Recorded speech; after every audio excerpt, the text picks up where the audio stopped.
Hola Tomás, ¿qué tal? ¿Cómo estás? ¿Cómo estás, Vicente? Encantado de estar aquí después del verano. ¿Cómo estás tú? Muy bien, la verdad, un verano interesante. Nos ha dejado descansar un poco el mercado. Sí. Ahora nos cuentas. Tomás Pinto, director de Renta Variable Internacional en Bestinver. Pues eso, ahora nos cuentas, cuéntanos ya. La verdad es que este agosto las carteras de Renta Variable Internacional han tocado un nuevo máximo. Ya parece que se nos olvida un poco, pero no del todo. Arancel está la tensión que estamos teniendo. Bueno, ¿qué valoración haces? Bueno, pues a pesar de todo este ruido, ¿no? Y todos los vaivenes que ha tenido el mercado, es verdad que en los fondos insignia, Bestinfond, Bestinver Internacional, pues hemos acabado a finales de agosto con un 7% y un 6% acumulado en el año, respectivamente. Que esto con más perspectiva, ya sabéis que a nosotros 6 meses o 3 meses pues no nos dice nada, pero en los últimos 3 años, más o menos en los dos, hemos hecho más de un 55% de rentabilidad, que no está nada mal. Luego hay otro grupo de fondos, Bestinver Consumo Global, Megatendencias, Bestinver Norteamérica, grandes compañías que oscilan entre el 5% positivo y el 5% negativo, ¿no? Los que están en negativo sobre todo es por el tema de la divisa, ¿no? Bestinver Norteamérica todo es dólar, por supuesto, la traslación es bastante, nos quita mucho. Y luego las estrellas del año siguen siendo, yo creo que nos vimos la última vez en abril, siguen siendo Bestinver Bolsa, con un 35% acumulado este año, sabes que lo lleva Ricardo Seixas y su equipo, y Bestinver Latam, que tiene que lleva un 22% en el año. Tema ruido o tema aranceles o geopolítico, ¿no? Desde la última vez que nos vimos, que ya comentábamos, bueno, pues que era difícil predecir si los aranceles iban a quedar donde se acababan de anunciar o no. Lo que ha pasado, digamos, o por lo menos lo que sabemos hasta ahora, es que el escenario más negro se ha disipado, por tanto el mercado está siempre ávido o le encanta tener algo de certeza, por mucho que sea peor tener aranceles que no. El ya más o menos tener la línea concreta, pues el mercado lo ha asumido de una manera, oye, menos incertidumbre, vamos a mirar ya al año que viene incluso, ¿no? Y nosotros siempre hemos tenido claro que esto es un tema temporal. Es un poco cuando apareció el IVA. El IVA tuvo un efecto, pero al cabo de 2 años, y los aranceles al cabo de 2 años ya no existe ese efecto, ¿no? Y luego hay medidas para paliar esos efectos. Luego tenemos también que diferenciar el ruido de la realidad. Por supuesto, ruido geopolítico todo el rato. El tema de los aranceles, incertidumbre, que se está disipando. Pero luego seguimos teniendo unas economías que crecen razonablemente, Europa menos, Estados Unidos más, pero el año que viene Europa parece que va a crecer algo más, Estados Unidos depende con quién hables, pero seguimos casi en pleno empleo en las dos regiones, las familias siguen teniendo ahorros, las compañías menos endeudadas que nunca, es decir, que hay puntos muy positivos.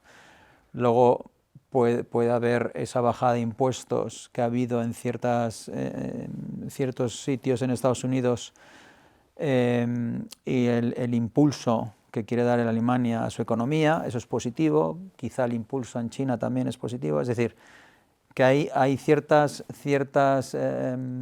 mimbres para tener una opinión bastante positiva del futuro, que no es malo para renta variable, sin olvidarnos que los bancos centrales, digamos que hay ya un poquito más claridad, sobre todo últimamente con la Fed, ¿no? Que ha telegrafiado que podría empezar a bajar los tipos de interés, que eso es muy relevante para la renta variable, y luego algo que no ha hecho más que empezar, que es el potencial mejora de productividad que nos puede traer la inteligencia artificial, que no nos olvidemos que hay compañías que están invirtiendo ingentes cantidades de dinero, ¿no?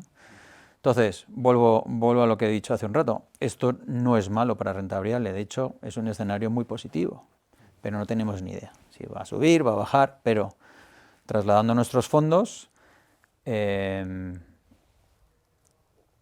estamos muy convencidos que nuestro trabajo no es anticipar los vaivenes de la confianza del consumidor o de los aranceles si va a tener un impacto u otro. Lo que sí sabemos es que las compañías buenas, ante incertidumbre, mejoran su posición de mercado porque otras no pueden aguantar, y el cóctel en nuestras carteras es muy interesante. Compañías que están cotizando todavía con descuentos importantes contra los índices, mejorando márgenes. Por supuesto que hemos estresado los modelos en este proceso de ruido y de, claro, si tenías un arancel que antes no tenías, tienes que meterlo en el modelo. Y eso, más la rotación que hemos hecho, podemos concluir que incluso el valor que tienen nuestras carteras es superior a los últimos 6 meses, ¿no? Comentabas rentabilidades, hablabas del dólar, ¿no? En el caso de Bestinver Norteamérica, lógicamente, con más impacto. Yo creo en Bestinfond me parece que a cierre de semestre las acciones estadounidenses pesaban como un tercio en la cartera, más o menos. Claro, esa depreciación que hemos visto, ¿lo veis como un factor de preocupación a medio plazo? Nosotros, el tema divisa es algo que no nos quita el sueño. Evidentemente, nos encantaría tener más rentabilidad en el año si el dólar se hubiese quedado plano, ¿no? Pero hay veces que te quita y veces que te da rentabilidad. Es decir, no prestamos mucha atención. Durante el año, bueno, pues hace unos meses, antes de final de año, pues estaba casi en paridad, ¿no? Cuando salió Trump, etcétera. En el año 24 a finales estaba en paridad el euro contra el dólar, ahora estamos entre 1,15, 1,17, y justo en el año en concreto pues, se ha debido revalorizar un 12-13%. ¿Eso qué implica en nuestros fondos Bestinfond Internacional? Un 5% de rentabilidad, que es bastante, ¿no? En Norteamérica pues es todo, ese 12-13%. Entonces cuando el inversor vea Bestinver Norteamérica, no, en moneda local ha subido un 6-7%, en moneda euro pues ha bajado alrededor de un 5%, ¿no? Pero bueno, insisto, además las compañías son muy globales, las compañías más grandes son muy globales y por tanto tienen casi como un hedge natural en actividad, ¿no? Y en beneficios. Lo asumimos. Claro, hemos visto un movimiento muy fuerte para ser 6 meses del dólar. Sí, exacto, ha sido muy rápido, ha sido rápido, históricamente, ¿no? Muy rápido, como todo últimamente, todo es histórico, todo es... Eso te quería preguntar, porque yo creo que una de las cosas, leyendo vuestra última carta trimestral, hablabais de la tiranía de la hipérbole, ¿no? De que todo es histórico. ¿No puedes explicar el concepto un poco? Sí, de hecho me encanta que nos preguntes sobre la carta, sé que te las lees en detalle, y eso le ponemos mucho, me hace ilusión porque le ponemos muchos recursos y tiempo, ¿no? ¿Qué queremos decir con eso, con la tiranía del hipérbole? El exceso de información hace que perdamos objetividad. Todo el mundo quiere tener nuestra atención, el que escribe, el que habla, los clics de internet, etc. Y ante eso son todo headlines o títulos muy rimbombantes, ¿no? Todo es, pasamos de la euforia al apocalipsis en 2 minutos, el que escribe y el que lo lee.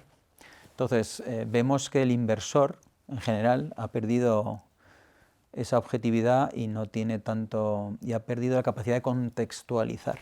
Se ha hecho... digamos que es prisionero de esa tiranía de la hipérbole, donde se exagera todo, positivamente y negativamente. Ante eso, ojo, que para nosotros es una bendición, porque ante esas exageraciones, siempre decimos, ¿no? Nosotros intentamos el que sí que se preocupa de la valoración de los negocios, donde si el precio está aquí, pero el valor del negocio está aquí, podemos aprovechar ese tipo de cosas, y ha habido muchísimos, ¿no? Y podemos, bueno, abril y mayo está lleno de esos ejemplos. Entonces eso queremos decir. Ante eso, disciplina y ser muy fiel a tu proceso de inversión, ¿no? Esa tiranía de hipérbole que genera tanta volatilidad como comentabas. Claro, decís en la carta que habéis hecho muchos movimientos en el último trimestre, ¿no? Claro, julio es que el trimestre empezó fuerte, sí. el 2 de abril con los aranceles. ¿Qué Cuéntanos un poco, o sea, puede ser el trimestre con más movimientos que hayáis hecho en cartera, y no sé si nos puedes dar un titular, ¿no? Del tipo de rotación que habéis hecho en el trimestre. Sí, un titular. Bueno, a nivel de rotación, es verdad que cuando hay estos momentos ha sido la caída del 15%, creo que es en el S&P americano, de la caída del 15% más rápida de la historia, desde que hay buenos datos, y la recuperación ha sido lo mismo. Quizá de la historia ha sido los últimos 40 años y la recuperación sí que ha sido la más rápida. Entonces, nosotros solemos hacer cosas con un poco de pausa. Entonces, esa rapidez de la caída sí que aprovechamos, pero luego ante la subida, claro, te cuesta más seguir comprando, ¿no? Algo que ha bajado un 30 y ha subido otro 30.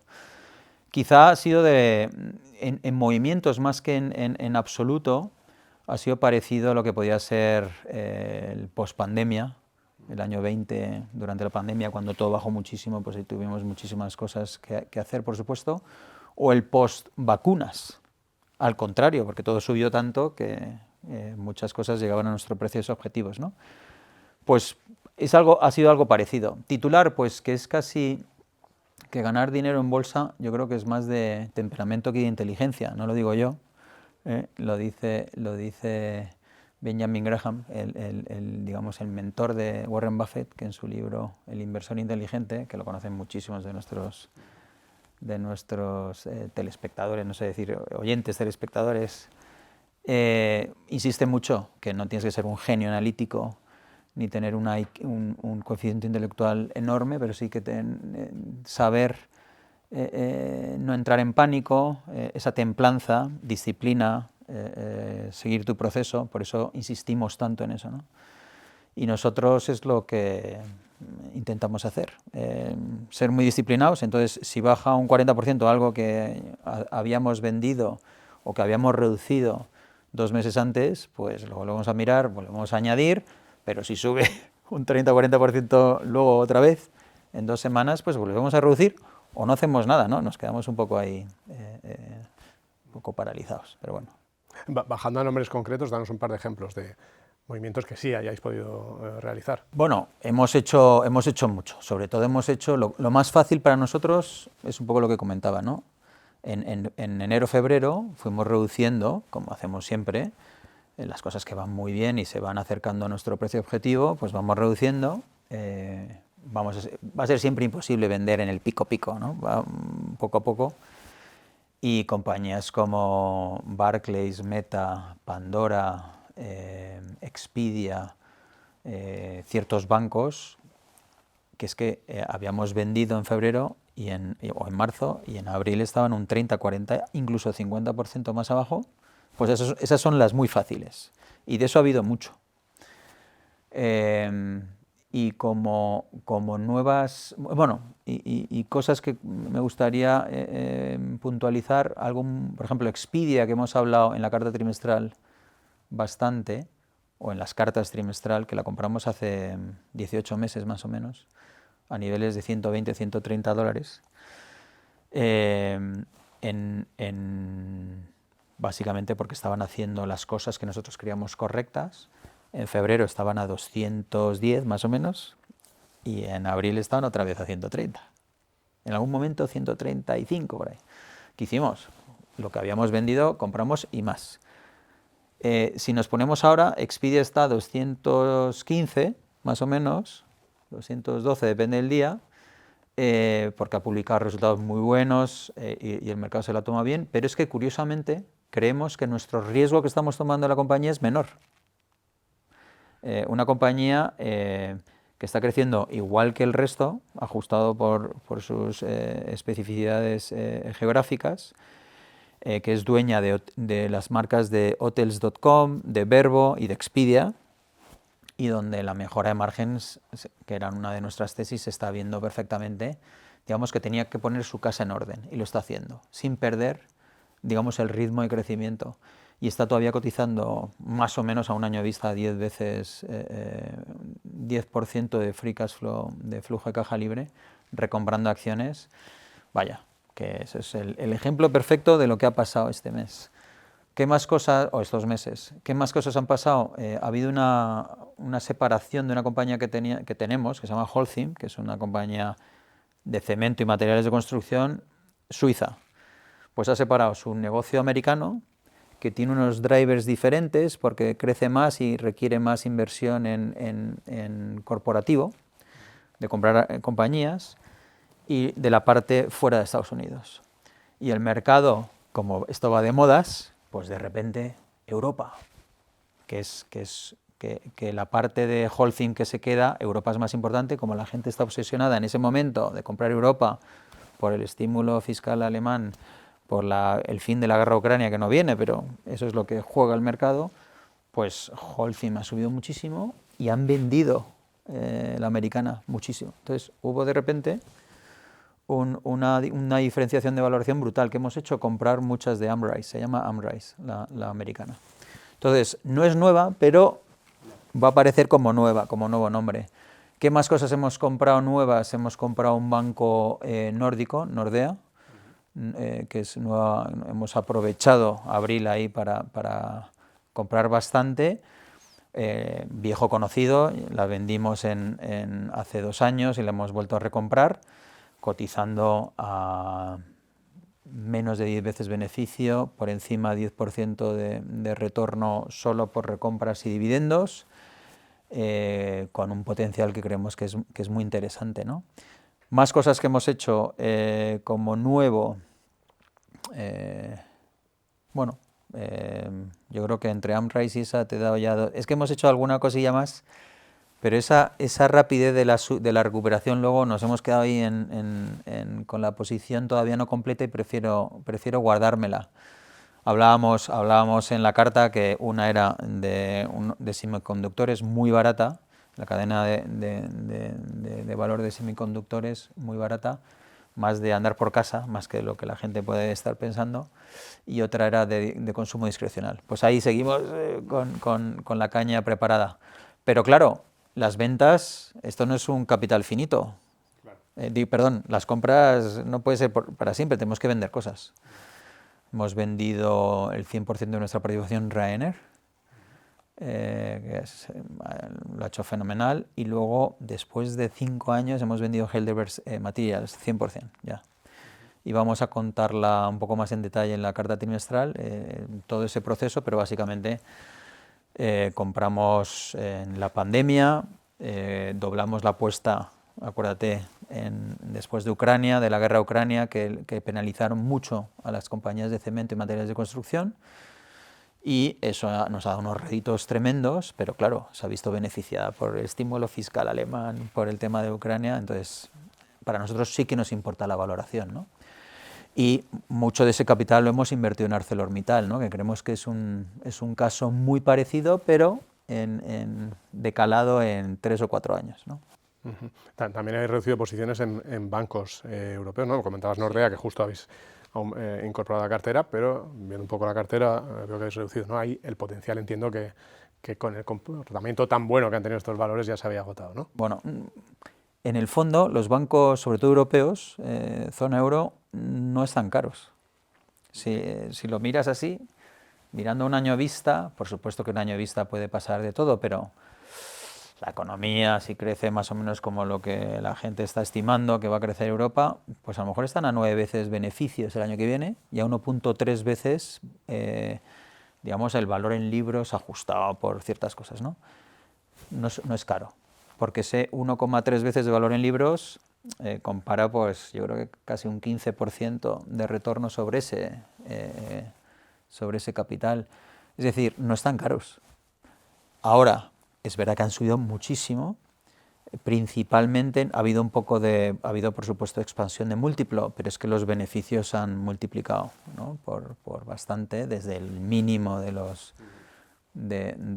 21-22, y seguimos teniendo exposición, pero bueno, sí, hemos vendido Unicrédito durante el año, BNP, hemos vendido Commerzbank, hemos vendido KBC, una belga, es decir, hemos vendido bastante. Lo hemos reciclado en bancos ingleses, hemos aprovechado también abril para comprar más Barclays y Lloyds en esa caída tan radical. Seguimos teniendo ABN AMRO, que es un banco holandés, es decir, vemos más potencial en los ingleses, por ejemplo, en general, o en estos dos, que en el conjunto europeo, pero bueno, seguimos teniendo cosas en Europa y realmente no están caros. Si la economía se desacelera mucho y empieza a haber, digamos, impagos, etcétera, tenemos que hablar de otra, pero no es ese el escenario que tenemos. Tomás, una de las dudas que había era con la incertidumbre que van a hacer las empresas como nadie los resultados, y han sorprendido en general los resultados de las compañías muy positivamente el último trimestre, digo en general en mercado. ¿Qué tal lo han hecho los de las empresas que tenéis en cartera? Pues bien, lo han hecho razonablemente bien, hay de todo, hay de todo, por supuesto. Ya sabes que nosotros lo de hablar de un trimestre nos cuesta mucho, y yo cuando veo algunos sitios decir, no, nuestras compañías en el trimestre han hecho un 3% mejor del consenso, pues no lo hacemos, ese ejercicio no lo hacemos. Primero porque consideramos que no es importante, no es relevante un trimestre para el valor intrínseco de la compañía, ¿no? Es irrelevante. A ver, lo que hacemos es, por supuesto, que comprobar que nuestra tesis sigue siendo válida, ¿no? Es difícil que en un trimestre la tesis se desvíe, ¿no? Y es nuestro trabajo hablar con los equipos directivos de las compañías todos los trimestres para ver lo que va bien, por qué, y para ver lo que va mal, por qué. Eso sí, eso entra dentro de nuestro trabajo. Pero el intentar hacer un análisis un poco más profundo en un trimestre sería mal mensaje para nuestros inversores y sobre todo para el equipo, porque el equipo estaría haciendo cosas que yo no quiero que hagan. Yo creo que miren allí, ¿no? Que el mercado ya está aquí, nosotros queremos mirar allí. Entonces, bueno, ha habido de todo, pero en general positivo. Sí hay veces que pasan cosas en el trimestre que no sabes cómo van a afectar a medio plazo, ¿no? Por ejemplo, está esa duda de los aranceles, cuánto incrementarán, por ejemplo, los precios y si se podrán trasladar al consumidor o no, ¿no? Aquí hay algunas compañías que sí han estado diciendo esto en el último trimestre, ¿no? Yo veía una de las que tienes en cartera, Elevance, por ejemplo, que sí ha dicho, ¿no? Esa subida de costos. ¿Lo habéis visto más o son casos como aislados? Bueno, lo de Elevance quizás es un poco más cambio americano, no de regulación, pero sí de tema, de cómo seleccionar en tema de, para que la gente lo entienda, Elevance es la segunda aseguradora de salud más grande de Estados Unidos. Y bueno, pues tiene varios segmentos, y en una que han sufrido un poco hay dudas de qué gente tiene que entrar en esos programas, ¿no? Que es un poco más regulación muy concreta americana y sobre todo compañía. Luego hablaré quizá de ello. Tema aranceles. Evidentemente las compañías ya empiezan a tener más visibilidad y empiezan a ser un poco más vocales, un poco más transparentes. Pero el minuto 1 casi del anuncio de los aranceles en abril, Pandora, una compañía nuestra en cartera, que redujimos mucho y hemos aprovechado ahora para volver a incrementar, dijo en una nota, al minuto 1, yo creo que fue la primera compañía de Europa que lo hizo, dice 12% de impacto en beneficio operativo. Nos encanta esa transparencia porque denota que controlas a nivel operativo la compañía, información, etcétera. Philips fue también de las primeras que anunció el impacto X. Y normalmente todas te dan un impacto y te dicen, si lo podemos mitigar, vamos a mitigar este rango. Y en el caso de Pandora dijo 12% sin mitigación, ¿no? Y cayó un 12% ese día. El mercado es así de obtuso. En el caso de Elevance, aparte de este cambio regulatorio que va a venir, en muchos estados están adelantando y por tanto han tenido un impacto que es temporal, porque luego cómo funciona ahí, tienes que restablecer, digamos que los business economics de esos programas.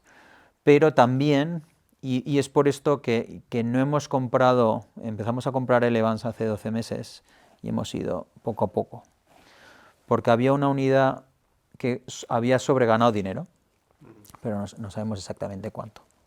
Y digamos, creemos que ya han puesto una línea roja, ¿de acuerdo? Una compañía que cotiza 10 veces beneficios, que se están recuperando, está generando 6.000, 8.000 millones de flujo de caja anual, es decir, que no es algo o sea, no ha ido bien en bolsa este año, pero más por algo temporal o coyuntural que estructural. Y ahí el inversor en valor sufre un poco, pero vamos poquito a poco construyendo la posición. ¿En 2-3 años podría doblar esta compañía? Sí. ¿Creemos que ha pasado lo peor? Sí. En el caso de Elevance. Okay, antes de terminar, una pregunta sobre inteligencia artificial que antes comentabas, ¿no? Esa mejora productiva que se puede ver. Te pregunto porque hubo un informe hace poco del MIT, un análisis que decía que quizás se estaba poniendo expectativas muy altas de lo que puede generar, ¿no? Que de momento las empresas a las que habían consultado para hacer el análisis tampoco estaban reportando tantas eficiencias, digamos así, que había algo de exageración. ¿Cómo lo veis vosotros que seguís precisamente las compañías? Tú sabes que en cada entrevista me preguntas sobre inteligencia Sí, puede ser, artificial es un tema que me y interesa bancos. mucho. Y bancos, no, por supuesto. Una anécdota. A ver, hemos leído el informe. Y para los que no hayan leído el informe, creo que decía, digamos que hay 5% de compañías que están beneficiando por ahora de la inteligencia artificial y 95% que no. Y claro, ese 5% deben ser tecnológicas, etc. Bien. Y que el 90% de los empleados de todas las compañías están utilizando inteligencia artificial, entiendo que es ChatGPT, Copilot, ciertas cosas de estas, pero que es muy difícil probar que, digamos, que en el flujo del trabajo lo están aplicando para una eficiencia, ¿no? Creo que iba por ahí el informe. Con todos nuestros respetos, esto es muy cortoplacista, muy cortoplacista. Es que acabamos de empezar, es que la inteligencia artificial acaba de empezar. Y sobre todo, no solo acaba de empezar, sino que lo que se está aplicando ahora en el día a día, realmente en procesos, etcétera, estamos hablando de chips de hace quizá 18 meses o más. Y para que los que nos oyen, últimamente Nvidia, AMD, toda esta gente está sacando chips cada 9 meses o un año. Luego se necesitan 6 meses para entrenar esos chips, para luego aplicarlo en la vida real. Es decir, estamos en el inteligencia artificial 1.0. Entonces, queda muchísimo. Podemos poner el símil de la nube. Cuando hubo esa transición, cuando todo el mundo tenía los servidores en sus oficinas y pensaban que perder esos servidores iba a perder el control y eficiencia, al revés, ha ganado muchísima eficiencia, seguridad, todo, digo, eficiencia económica. Hay gente que puede acceder a mucho más poder de computación y de almacenamiento más barato. Bueno, pues esto fue un proceso de años y años y años, todavía está ocurriendo. Al principio no tenía ningún impacto a nivel económico, ahora mismo, bueno, pues se genera muchísimo beneficio, sobre todo para 4, ¿no? Amazon, Oracle, Google y Microsoft, y las compañías pueden hacer muchas más cosas que antes porque existe la nube. Bueno, pues esto es que llevamos realmente año y pico, 2 años como mucho, ¿no?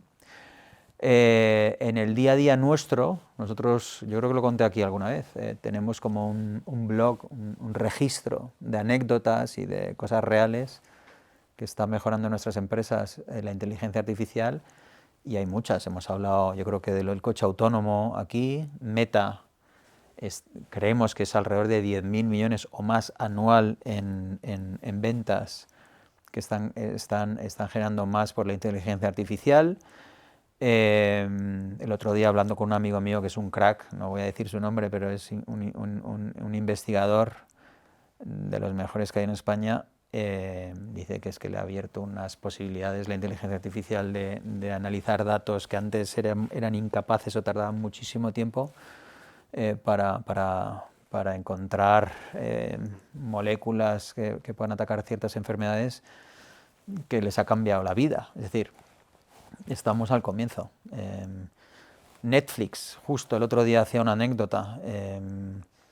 Había el director de fotografía bueno, básicamente el coste que le requería en una película que se llama The Irishman, de cómo envejecer o rejuvenecer a la gente por inteligencia artificial, el coste y el tiempo, 5 años más tarde, que este hombre va a hacer otra película, creo que es una porción de 1 a 10 casi, ¿no? Entonces,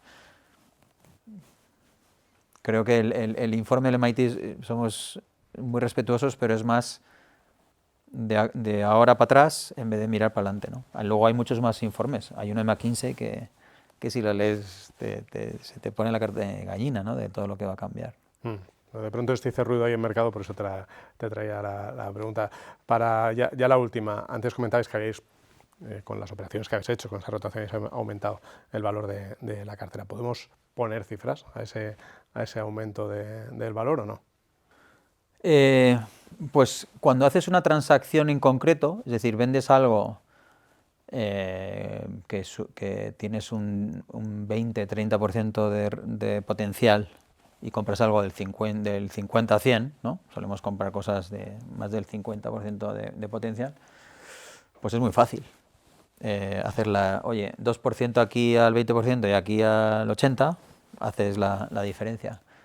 Luego no es todo tan sencillo, pero si hemos hecho más o menos un 15% rotación en estos meses, estoy hablando de 5 meses, o sea, estoy hablando, y esa es la regla de 3, pues podemos decir un 10%. ¿Vale? Lo que pasa es que eso es una foto y luego hay una película. Pero es importante, es importante. Nosotros dedicamos mucho esfuerzo y tiempo a tener una cartera equilibrada. No, mañana podríamos tener una cartera con muchísimo potencial, muchísimo, 200% de potencial. Pero sería concentrar la cartera en unos ciertos valores que el riesgo que estamos asumiendo pues no sería coherente. Entonces, siempre que hacemos un movimiento en la cartera, vender algo o comprar algo, además estamos analizando lo complementario y la diversificación que nos está dando o que nos está quitando. Y, oye, si el mercado tose, ¿cómo vamos a toser nosotros, ¿no? Si nos vamos a coger un resfriado o no. Todo eso es nuestro día a día. Nuestro día a día nuestra obligación es mantener una rentabilidad potencial atractiva en la cartera, ajustado por el riesgo que estamos tomando, ¿no? Entonces, en ese sentido, vuelvo casi al principio, ¿no? Nuestras compañías que creemos que son mejores que la media, en estos periodos de incertidumbre mejoran un poco sus ventajas competitivas, es decir, su valor intrínseco sube, mejoran sus márgenes, generan muchísima caja, están recomprando acciones.